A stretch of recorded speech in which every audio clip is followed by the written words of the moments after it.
HAAS DS-30Y prep for move.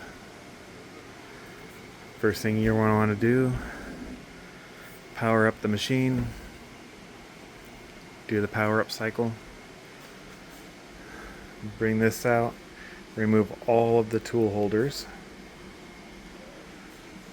put all the plugs in, vacuum out the inside. Next, go ahead and, with everything out of the way, put this bracket in with these 4 bolts. I haven't put that one in yet. Then jog the machine until you can put that bolt in. Use the hand wheel so you can get in there and be very careful and just slowly get into position so you can put that bolt in. Once that one is in, make sure everything then is snug.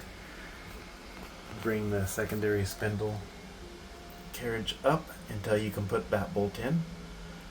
Make sure everything's tight. At this point, you can power down the machine and disconnect it from power.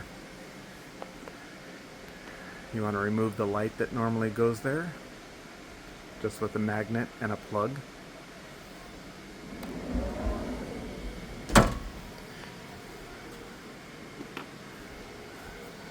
You want to install the door stop.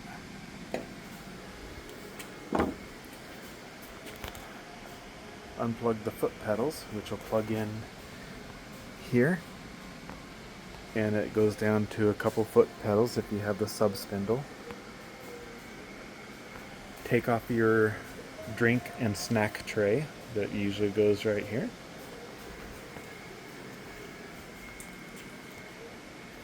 Conveyor. Back out these bolts on both sides.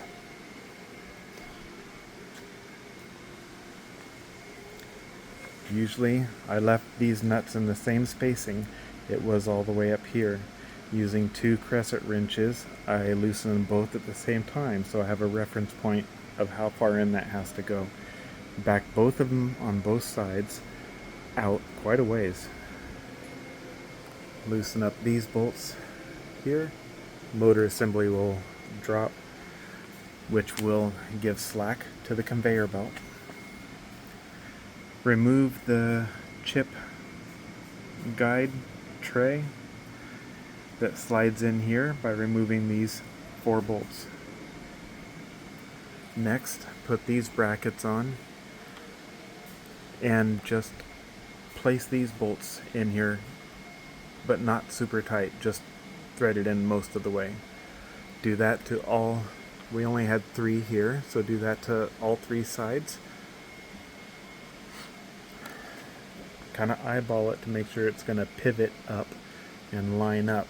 If this holds down here, things aren't going to line up. So this tray was previously removed. Have somebody help you snug everything down.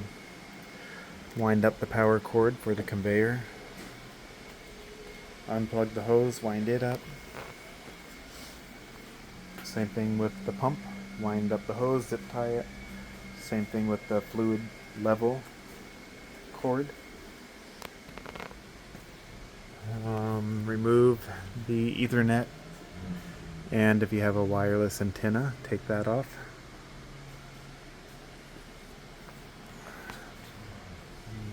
Do a walk around. We're getting close to being able to move the machine.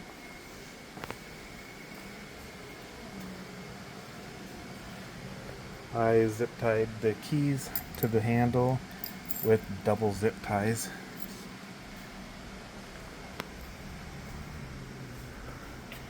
Remove the tray cover here so it's not loose. Disconnect the air. I am not sure if this gets removed or not, but if I don't have to remove it, I'm not going to. It does have some bolts inside of there. Hopefully they'll have forks long enough. And as far as all the tool holders and everything else, I had a pallet ready with some boxes on the pallet, and then securely loaded all of the tool holders with foam onto the pallet so that the whole pallet can be loaded onto the truck. And I don't have this bracket, so we'll wrap the whole machine in the cellophane, whatever, the clear wrap, and that'll hold the control in place. And then lastly, I'm gonna put this door stop on there.